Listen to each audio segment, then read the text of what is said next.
Prends-moi par tous les trous, scène 2, action. Non, c'est pas ça? Ça sera dans le bêtisier, ça. Ah non, arrêtez, j'ai une réputation à défendre, monsieur. Allons.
Hello la compagnie, on se retrouve aujourd'hui pour une vidéo d'après convention où je me suis fait arnaquer. Je vous expliquerai tout ça dans la vidéo, voilà comment ça s'est passé.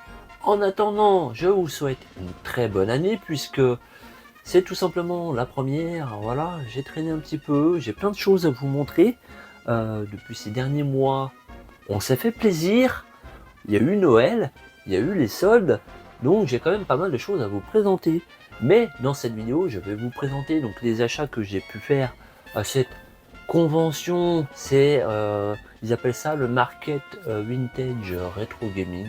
Voilà, donc ces dernières années, ça existait déjà, c'était pas fameux, il n'y avait pas beaucoup d'exposants. Et là, cette année, il y a quand même un gros bond au niveau du rétro gaming, donc ça fait très plaisir. J'étais en compagnie du frangin, il avait son stand, ça s'est plutôt bien passé, on va pas se mentir. Ces petites cartouches, donc comme vous pourrez le voir à l'écran, ont eu leur succès. Voilà, vous êtes de plus en plus nombreux à rejoindre ces réseaux, donc n'hésitez pas, pour ceux qui ne connaissent pas, à rejoindre, je les mettrai dans la description. Et donc, comme je le disais, c'était un événement qui mêlait un petit peu vintage, donc années 70, 80, 90, un peu américain, avec un concours de pin-up. On va pas se mentir, chez nous, il s'est un petit peu rincé l'œil. Et puis, donc, quand même, des stands de rétro gaming, où j'ai pu acquérir des jolies pièces et puis j'ai pu découvrir des stands de création comme on en a dans toutes les conventions, dont une qui m'a vraiment tapé dans l'œil. Il s'agit donc, si je dis pas de bêtises, de Fabrique Unique. Je vous mettrai le lien en description également, donc vous aurez les images en même temps que je parle. Il récupère tout simplement des affiches, des posters qui l'encadrent et qui fait une peinture par dessus. J'ai trouvé le résultat franchement ultra réussi, et donc moi je me suis laissé tenter. Je vais pas vous mentir que j'ai eu un petit peu de mal à choisir quand même.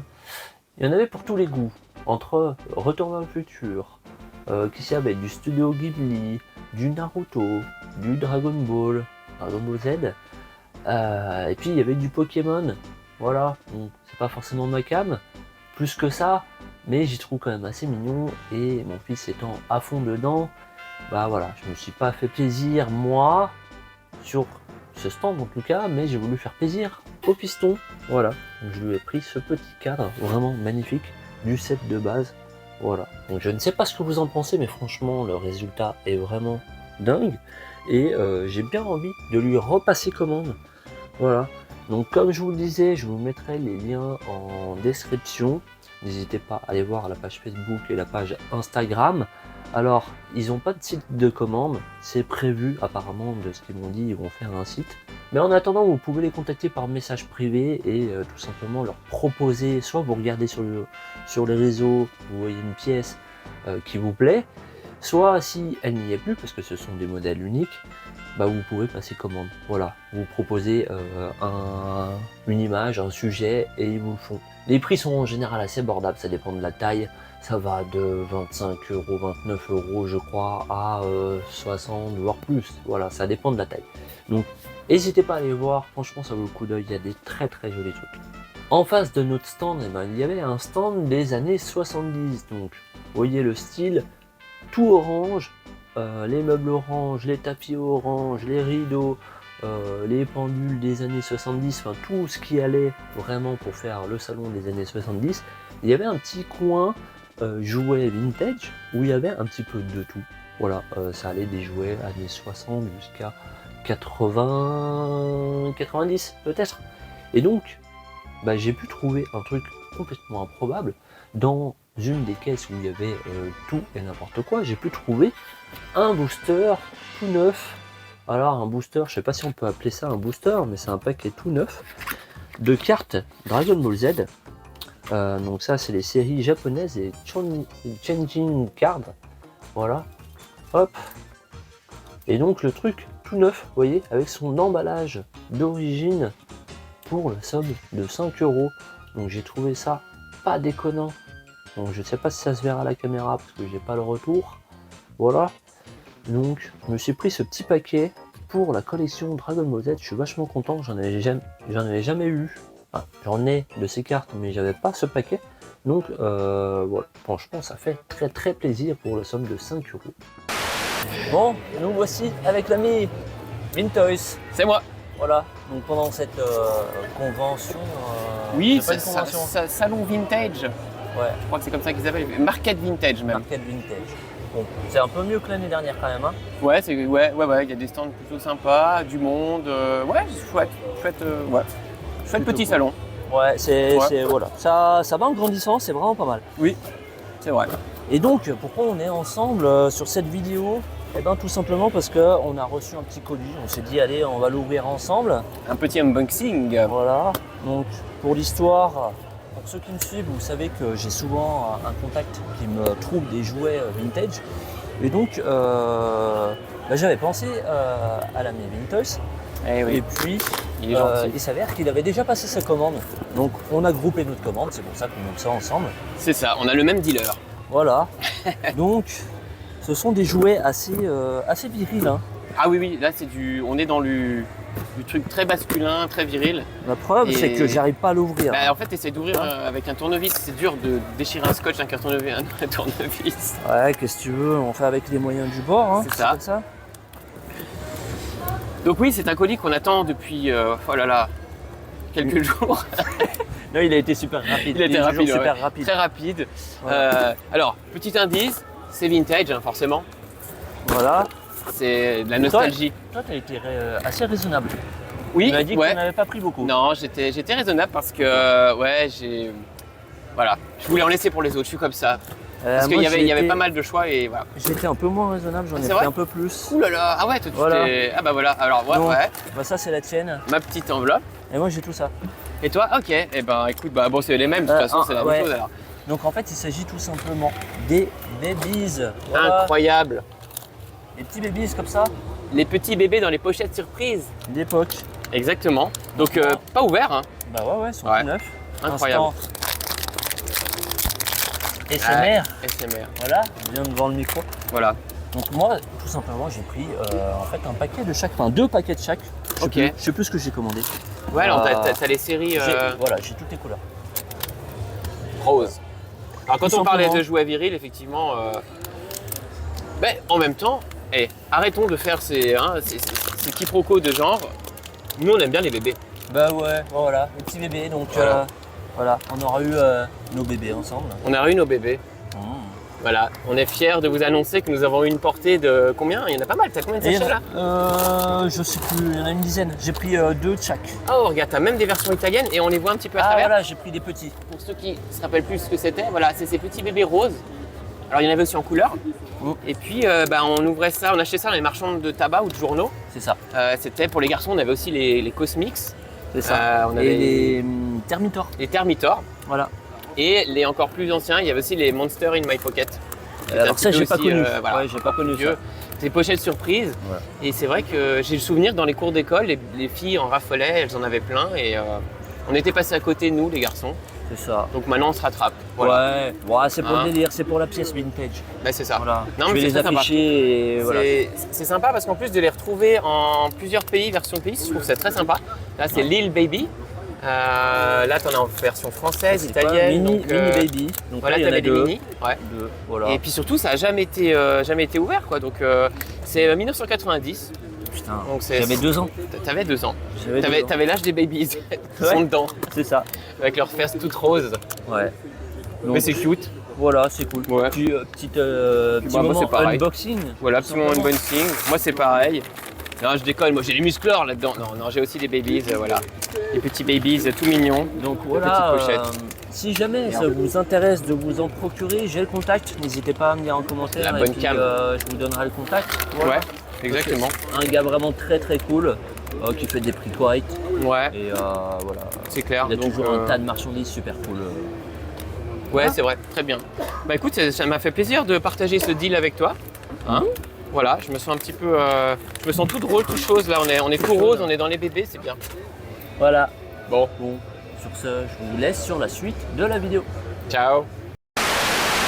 Ensuite, je me suis retrouvé sur un stand de collectionneur de pop, un monsieur bien sympathique qui a ressorti des jeux vidéo de chez lui. Il s'est dit, bah, en même temps que je viens à cette convention, j'en profite, je ramène les jeux qui traînent chez moi. Et donc, j'ai pu tomber sur des petits jeux Game Boy Advance en boîte. Là, j'étais pas loin de l'affaire du siècle, quand même. Alors, ce n'est peut-être pas perdu, puisque pour l'histoire, les jeux, je les prends, c'est des grosses licences. Je vais pas vous spoiler, des fois que ça arrive sur la chaîne, on sait pas. Des grosses licences, donc en boîte, complet, notice, mais il manquait le jeu. Donc sur le coup, il me dit, ah, ça doit être dans la cagette. Je fouille dans la cagette, malheureusement pas les jeux. Donc, je lui dis, c'est pas grave. Le gars, il me dit, bon, bah ouais, mais bon, que les boîtes, ça va pas être intéressant, ça va vous servir à rien. Dans ma tête, je me dis jackpot, à la limite, je lui propose pas grand chose, puis je rachète les cartouches par la suite. Malheureusement, bon, le gars, il était persuadé d'avoir les jeux, donc il m'a dit, je vais garder les boîtes, je prends votre numéro et je vous rappellerai.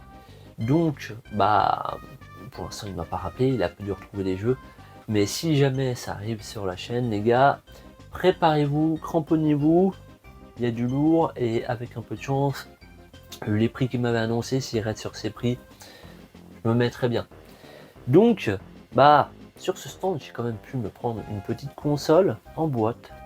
Alors, vous me direz, moi ça me paraît encore pas trop accessible, c'est pas le coût du siècle, mais ça reste tout à fait raisonnable pour cette petite Game Boy Advance en boîte complète pour la somme de 70 €. On va dire que c'est à peu près les prix. Voilà, c'est à peu près les prix sur internet si on rajoute les frais de port. Sachant que là, j'ai pu la tester et au moins elle est nickel, elle marche. Voilà. Donc cette petite Game Boy Advance en boîte que je ne possédais pas encore, je les avais en loose, j'en avais deux comme ça en loose, mais pas en boîte. Donc ça me permettra peut-être d'en revendre une et de toucher celle-ci à pas grand chose. Voilà. Donc très très belle affaire, je suis très content. Et puis pour finir avec une très belle pièce que j'ai rentrée et donc la fameuse arnaque du revendeur.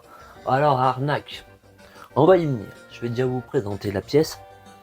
Donc j'ai pu faire un échange avec ce revendeur, je lui ai ramené deux jeux de NES en boîte que je possédais, voilà, des petits titres.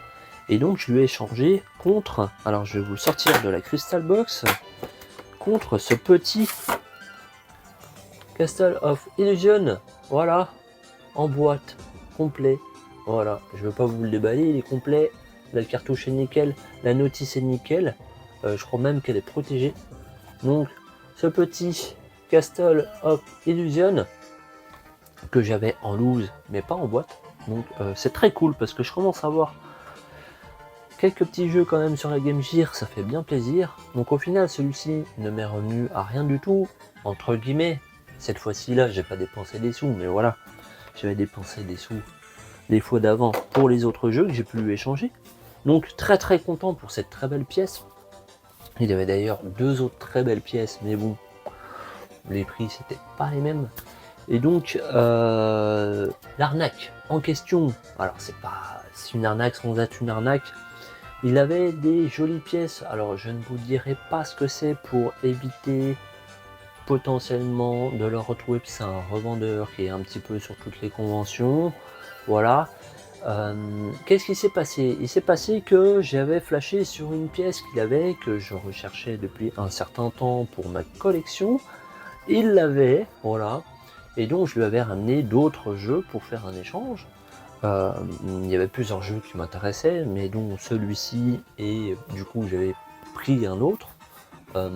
Et donc c'était un jeu quand même qui cotait, qui était quand même à 130 €, voilà. Et donc moi tout content, hop, il me reprend, il m'annonce une certaine somme. D'ailleurs, il reprenait, c'était pas un escroc, il reprenait plutôt bien, parce que j'ai demandé à un autre vendeur, lui, il me la mettait quand même bien à l'envers par rapport au titre que je lui ramenais. Et donc, lui, il reprenait bien. Donc, j'étais assez satisfait de mon bon d'achat, voilà. Ce qu'il faut savoir, c'est que dans les conventions, les marchands, ils peuvent reprendre les jeux et ils vous font un bon d'achat, une valeur de bon d'achat plus élevée qu'en cash, ce qui est logique, c'est comme les magasins.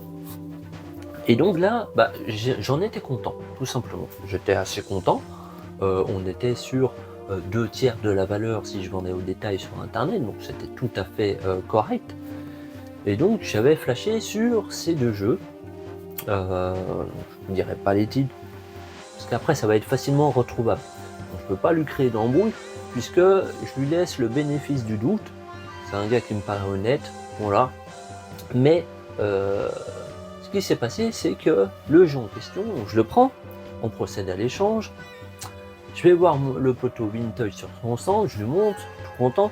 Mais au moment où vraiment j'arrive à côté de lui, je bug sur la jaquette. Et là, je regarde la jaquette, je retourne. Vintage, direct, il me dit au moment où je bug, il me fait mais bizarre ta jaquette. Je sors la jaquette, c'était une fausse jaquette imprimée. Voilà, donc j'ai pas traîné pour retourner voir le gars et puis lui dire dis donc, on n'a pas un problème là, le jeu il est un petit peu la jaquette c'est une fausse. Comment ça? Il me fait genre comment ça? Je montre. La jaquette en fait ça se voyait, une fois que tu le sortais, t'avais plus de doute. Encore sous le plastique de la boîte, tu aurais deviné, hein, c'est un jeu Sega. Sous le plastique de la boîte, on pouvait encore avec la lumière se faire avoir. Bien que j'avais pas trop regardé, ça se voyait quand même très facilement. Tu le sors, bon, plus aucun doute, le papier c'était un vulgaire papier. Donc le gars il commence à se décomposer, dégoûté. Et du coup il me fait ah excuse-moi, j'espère que voilà, tu crois pas que j'ai voulu t'arnaquer, tout. Je lui explique écoute j'en sais rien, non, je pense bien que voilà, je suis désolé pour toi, mais bon qu'est-ce que tu veux prendre d'autre? Écoute, moi personnellement, ne sachant pas, peut-être qu'il a pas voulu m'arnaquer, peut-être que réellement il s'est fait avoir, il a pas fait gaffe. Mais dans ce cas-là, sur une pièce aussi chère, c'est une pièce qui en complet peut dépasser les 200 €. En tant que revendeur, quand tu prends une pièce comme ça dans un lot, gars, tu te gaffes un peu, tu vérifies ce que tu as. Je sais pas ce que vous en pensez, n'hésitez pas à me dire en commentaire, mais ça, c'est du non-professionnalisme. Donc, moi, dans le doute, tu vois, je me dis ça, le gars, il vérifie pas ses jeux, ça veut dire que potentiellement, il n'a pas testé ses jeux. Alors, pour ce jeu, vu l'état qu'il est, j'ai envie de dire, s'il marche pas, il y a quand même peu de chances qu'il marche pas parce que l'état est vraiment nickel. Dans le pire des cas, j'ai une cartouche en loose, donc je m'en fous, je l'ai pas payé, même s'il marche pas, j'ai l'autre cartouche. Mais pour ce jeu qui dépassait les 130 €, sachant qu'il n'était pas complet, je lui dis non. Et puis en fait, toute sa cam, je pense que je reprendrai jamais chez lui. Donc, en tant que revendeur, peut-être qu'il s'est fait avoir par celui qui lui a refourgué ça. D'ailleurs, Il m'a dit qui c'était. Je ne dirai pas de nom parce que c'est pas le but de faire du tort à l'un ou à l'autre. De toute façon, on ne saura pas la vérité. Ça ne m'intéresse pas de savoir, de toute façon, même si c'est vrai que c'est un peu décevant de la personne, mais c'est pas grave. Dans tous les cas, moi je sais que ce vendeur en question, s'il vérifie pas sa cam, vaut mieux pas acheter chez lui, quoi. Donc, voilà, je suis passé à côté de, j'ai presque envie de dire, la pièce que je voulais pour ma collection, donc ça fait un peu cher. Ce n'est que partie de remise. J'ai repris mes jeux, je lui ai rendu ces jeux, et puis tant pis, je garderai tout simplement mes jeux qui ont une petite cote à l'échange quand je retrouverai ce jeu en original. Donc voilà, morale de l'histoire, prenez toujours le temps de vérifier vos jeux, même si ce sont en convention, si ce sont des vendeurs qui vous donnent des garanties dessus. Je vous conseille de vérifier tout, de prendre le temps, même s'il y a du monde autour de vous, pas grave, vous ouvrez, vous demandez si vous pouvez ouvrir, vous prenez le temps, et au moins ça évite ce genre de mésaventure. Le gars était très cool, n'a pas rechigné à me dire ah ouais mais non machin, il m'a rendu les jeux sans problème, donc c'est pour ça que je lui laisse le bénéfice du doute. Voilà.